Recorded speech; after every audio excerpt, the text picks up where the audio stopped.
तो can you believe, आपको बताऊं कि रेलवेज और डिफेंस के बाद माइनॉरिटीज़ मिनिस्ट्री का जो ये है वक्फ लैंड, ये तीसरे नंबर पे आती है। चौंकाने वाली बात है कि रेलवेज आपको हर जगह देश में दिखेगी, हर देश के हर कोने में दिखेगी रेलवे लैंड। उसी तरह डिफेंस, तो रेलवेज और डिफेंस के बाद सबसे ज़्यादा प्रॉपर्टीज़ वक्फ के है।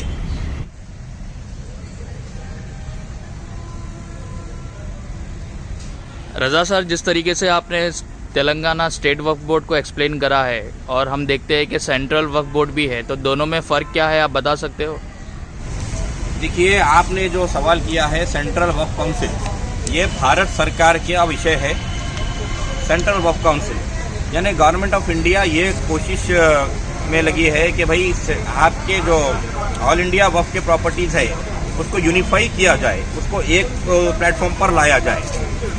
उसकी GIS मैपिंग हो रही है। अभी कुछ दिन पहले जबकि वक्त माइनॉरिटीज़ मिनिस्टर मुख्तार अब्बास जी ने राज्यसभा में उन्होंने एक रिपोर्ट डाली है, उसमें वो बताते हैं कि 7,75,000 के करीब प्रॉपर्टीज़ डिजिटलाइजेशन के लिए वंशी प्रोजेक्ट में रजिस्टर हुए हैं। Waqf asset management system of India, Vanshi की बात कर रहा हूँ मैं। तो वो प्रोजेक्ट, वो मॉड्यूल में ऑल इंडिया से, पूरे भारत से समझिए आप के राज्यसभा में मंत्री ने कहा है कि मॉड्यूल में 7,75,000 वो हुए, उसमें रजिस्टर हुए हैं, जिसमें से डिजिटलाइजेशन 3,32,000 के करीब का डिजिटलाइजेशन GIS मैपिंग जो कहते हैं आप, वो हुई है। और इसमें और एक आपको मैं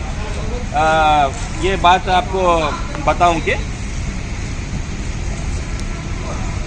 56 करोड़ के करीब, 56 करोड़ के करीब इसका खर्च आ रहा है भारत सरकार को, सेंट्रल वक्फ काउंसिल को।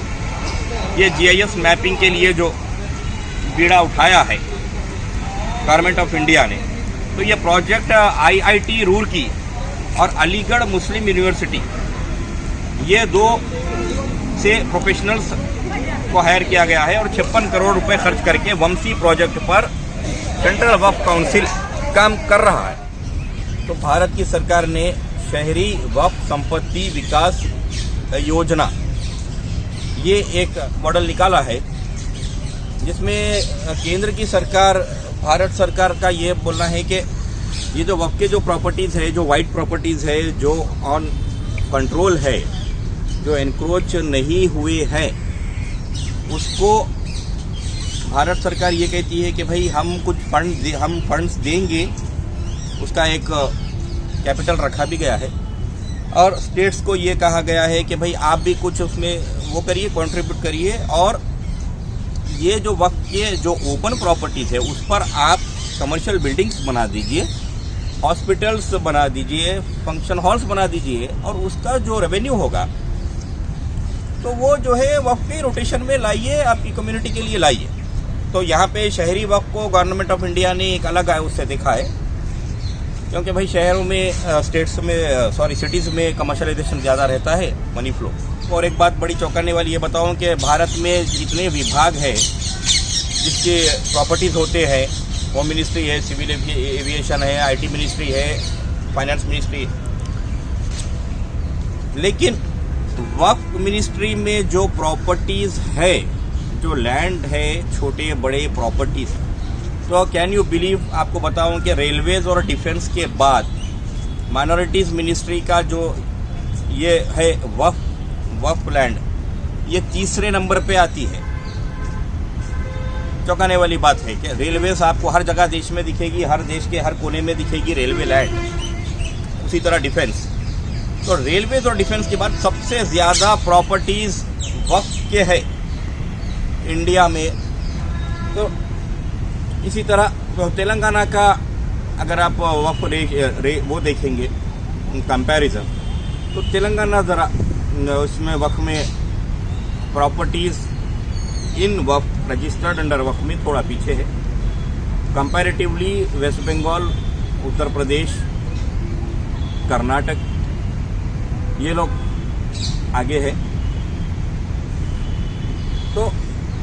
ये आप 77,000 जो तेलंगाना में 70,000 एकर्स ऑफ लैंड है, उसमें से 39,000 एकर्स यानी वाइट है विदाउट एनी लिटिगेशन। तो जैसा मैंने आपको बताया कि 7,75,000 जो गवर्नमेंट ऑफ इंडिया में जो वक्फ प्रॉपर्टीज है उसको ज्योग्राफिक इंफॉर्मेशन सिस्टम GIS में लाने की भरपूर कोशिश है। और बात जैसा कि फॉर एग्जांपल अगर उत्तर प्रदेश देखेंगे आप, तो उत्तर प्रदेश में 1.5 लाख सुन्नी कम्युनिटी ने 1.5 लाख प्रॉपर्टीज को वक्फ किया है।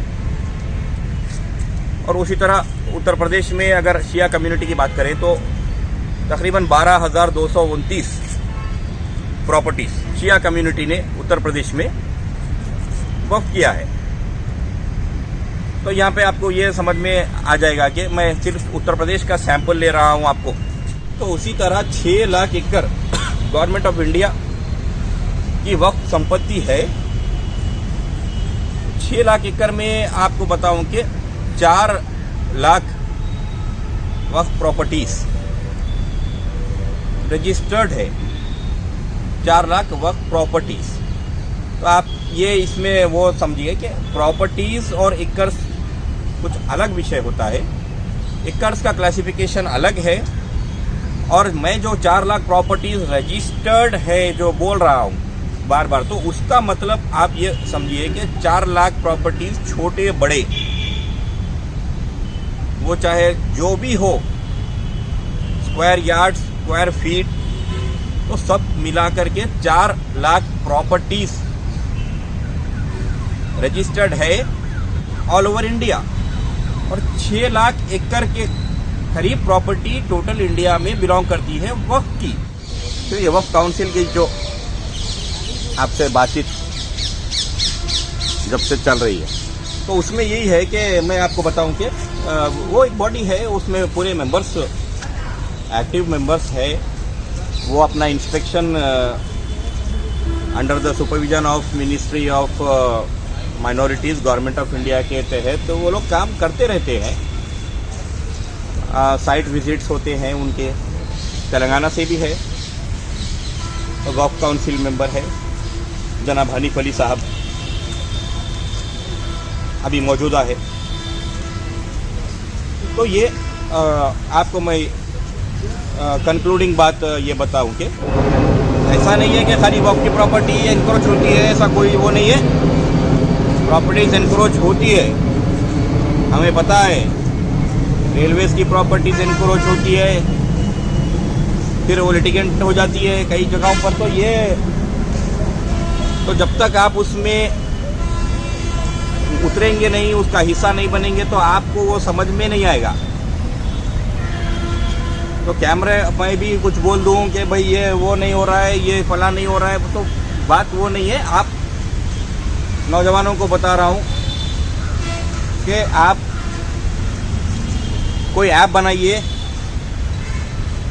कोई सॉफ्टवेयर बनाइए, कोई ऐप बनाइए, कोई मैपिंग सिस्टम बनाइए। आपको यानी कंस्ट्रक्टिव कुछ सजेशंस है तो that's okay, government is open for your. आप जितना जो है यूनिक आपका प्रोजेक्ट देंगे तो उससे होगा, वक्फ को फ़ायदा होगा, आपकी कम्युनिटी को फ़ायदा होगा, उसमें कुछ वो नहीं है। लेकिन सिर्फ बैठकर हवा में बातें करना तो वो वैसा नहीं चलता है। कई एक होते हैं कानून के भी पहलू, एडमिनिस्ट्रेटिव पहलू, तो ये समझने की बात है।